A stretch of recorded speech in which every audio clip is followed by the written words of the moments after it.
على قد ما الفن معبر وجميل وممكن يغير حياتنا نحو الأفضل، على قد ما في فنون بايخة وما لها طعمة.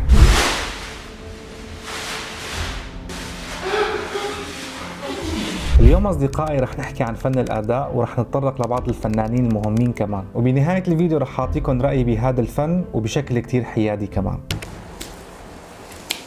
أول شي لازم تعرفوه أصدقائي إنه بهذا الفن ممكن تعملوا أي شي، حرفياً ممكن تعملوا أي شي.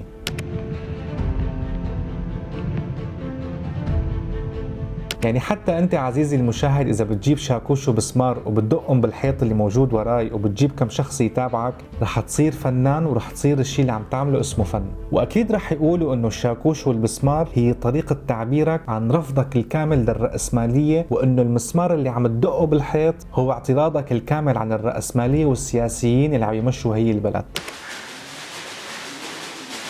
وإذا مفكريني عم بمزح فلازم تشوفوا صورة الأداء المستمر اللي صورتها الفنانة الفلسطينية منى حاطوم، والصورة هي أصدقائي عبارة عن وحدة واقفة على الزفت ورابطة رجلها بشواطات البوط، رجليها مو بقلب البوط وهي بتمشي والبوط ما لازم يدقوا برجليها. أكيد عم تقولوا لحالكم شو هي التفاهة وهذا ما اسمه فن، بس ولكن بحب خبركم إنه البوط المستخدم بقلب الصورة هو بوط عسكري، وأكيد هي الصورة بتحمل رسائل سياسية ما بتعرفها غير منى حاطوم اللي صورت الصورة بحد ذاتها. وكمان الفنانة منى حاطوم عملت معرض اسمه معرض بقايا اليوم، وبقلب المعرض في لوحة فنية عجز فان كوخ بذات نفسه انه يرسم مثلها، وهي اللوحة عبارة عن مجموعة من الدوائر وداخلين بقلب بعض. وكمان بقلب المعرض شفنا انه هي شان اتيل مدري من اي بناية عم تتعمر جديد سارقتها، وفي عندها عمل فني عملته بعام 2006 اسمه البقعة الحارة، هو عبارة عن كرة أرضية ملونة باللون الأحمر. وبعد تفكير 12 سنة أي يعني بعام 2018 طورت الفكرة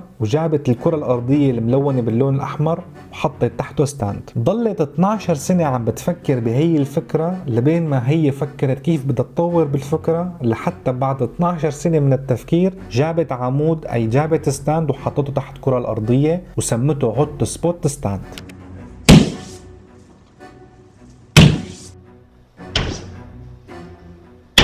فن الأداء أصدقائي هو الفن اللي بياخد من أي شيء بيطلع قدامه، بياخد من الرسم، بياخد من التمثيل، بياخد من العزف، وبيربط كل هي الأمور بأي شيء مادي بيطلع قدامه بهي الكرة الأرضية. أنت كبرفورمانس آرتست أي كفنان أدائي فينك تعمل أي شيء بيطلع بوشك، فينك تحطن جبل، فينك تصارع الرياح، فينك تجيب منشفة مليانة دهان وتحطها بين رجليك وتعصرها، أو فينك تجيب مقص وبكل بساطة تقص لبسك. المهم إنك تعمل شيء تحت مفهوم الفن ورح يصير اسمك فنان، والشيء اللي عم تعمله رح يقولوا عنه فن. وبما إنه هذا الفن عبثي وبياخد من كل أشكال الفنون فكمان نشأته كانت عبثية.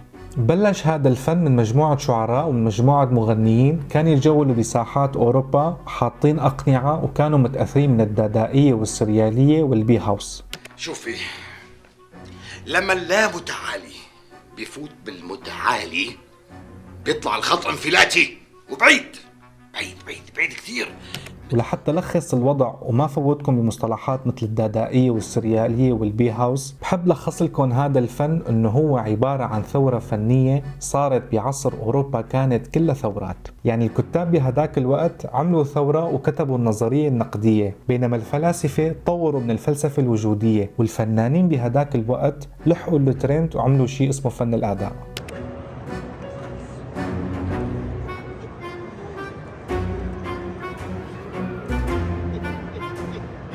وإجينا هلأ للسؤال المهم، شو غاية هذا الفن؟ الغاية أصدقائي من كل هالفن ومن كل هالفنانين هو إنتاج فن نقي غير قابل للبيع. يعني بأداء يسمى The Lovers للفنانة ماريانا إبراموفيتش لخصت الحب ما بين الشخصين على الشكل التالي. وعلى فكرة أصدقائي هذا النوع من الفن اللي هو فن الأداء له جمهور واسع جدا. يعني بالمقطع اللي فرجيتكم إياه قبل شوي إذا مفكرين إنه هن عبارة عن شخصين واقفين وعم بيصفوا بعض كفوف فبتكونوا كتير غلطانين. يعني تعالوا أصدقائي لنقرأ بعض التعليقات لحتى تعرفوا أنا شو قصدي بهي القصة. أجد إنه من المثير للاهتمام كيف يبدو أولاي وهو يرفع خده عندما تأتي ضربات مارينا، وتبتعد مارينا بخفة كما أغلقت مارينا عينيها استعدادا لتأثير ضربات أولاي. بالنسبة لي يعد هذا العمل تمثيلا رائعا لكيفية تفاعلنا جميعا بشكل مختلف عند توقع الألم وتلقيه من شخص نحبه.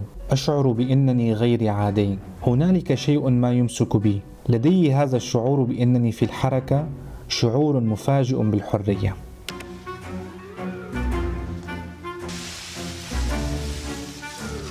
وإذا اجينا أصدقائي لحتى نراجع أهم فنانين فن الأداء فأكيد لازم نحكي عن جورج ماثيوس. جورج ماثيوس واحد من الفنانين اللي تأثروا بالحروب كتير، لذلك أغلب الأعمال الفنية اللي هو عملها منلاقية متعلقة بالحروب. وماثيوس واحد من مؤسسي مذهب التعبيرية التجريدية، وهذا المذهب بيقوم على نظرية بتقلك بأنه الألوان والخطوط والأشكال إذا استخدمت بحرية في تركيب غير رسمي، يعني بتركيب حر، بتكون قادرة أكثر على التعبير وإبهاج البصر. طيب خليني أفرجيكم عينة من رسماته، ولكن بتمنى منكم أصدقائي أنكم توقفوا الفيديو دقيقة وبتتمعنوا منيح باللوحة وتكتبوا لي شو شفتوا بالتعليقات. هلا أصدقائي بعد تمعن طويل بالرسمة للأمانة أنا شايف إنه في قرص بيتزا وفي تحته دولاب قديم، بس الحقيقة أصدقائي مثل ما أنا غلطان بشوفتي للرسمة على أنها قرص بيتزا، أنتم كمان غلطانين، لأنه هي اللوحة بتشير لحرب جبل جلبوع اللي صار ما بين الفلسطينيين والإسرائيليين بعام 1050 ميلادي. وإذا بتلاحظوا أصدقائي بتلاقوا إنه الفنان جورج ماثيوس كان مستخدم اللون الأخضر واللون الأبيض واللون الأحمر، ولأنه جورج ماثيوس كان متأثر بفان كوخ اللي هو من وجهة نظر بيقول لك انه الاخضر والاحمر هما رمزان للشغف البشري، فاكيد كان حابب جورج ماثيوس انه هو يعبر عن الشغف البشري من خلال هي اللوحه اللي تشبه قرص البيتزا.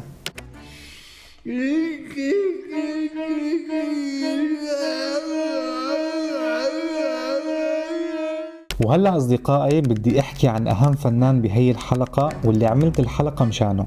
فرانك مور أصدقائي هو شاعر، هو سياسي، هو كاتب، هو مخرج، هو محرر، وكل هي الشغلات عمله وهو مشلول.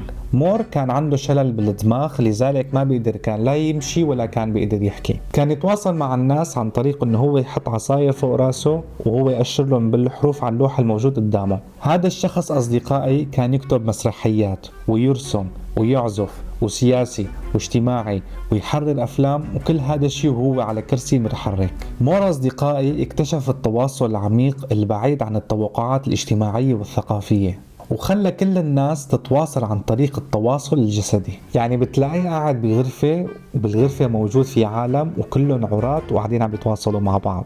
وبعد كل هذا الشيء وبعد كل الجروبات اللي أسسها والتواصل العميق اللي مارسه مع الجروبات اللي هو جابهم لعنده على البيت، بيكتشف مور انه هو كان عم يمارس فن اسمه فن الأداء، فالتحق بجامعة سان فرانسيسكو واخذ الماجستير فيها. فهون ببلش الزلمة يتفنن بالتعري وبيجيب بنات وبيجيب شباب وبيعريهم كلياتهم وبيدهنهم بالبويا لحتى هن يعملوا لوحة فنية بتعبر عن التواصل العميق اللي حكينا عنه قبل شوي. المصيبة أصدقائي انه هذا الفنان كان له أتباع كتير، ونتيجة الشهرة اللي وصلها صار عنده برنامج أسبوعي بالتلفزيون وكل أسبوع له حلقة على التلفزيون. وطبعا أصدقائي بهالحلقة الأسبوعية اللي كانت تنعرض على التلفزيون كان يقعد فرانك مور يغني ويعمل قراءات شعرية ويرسم بأجساد الناس العراة الموجودين حواليه.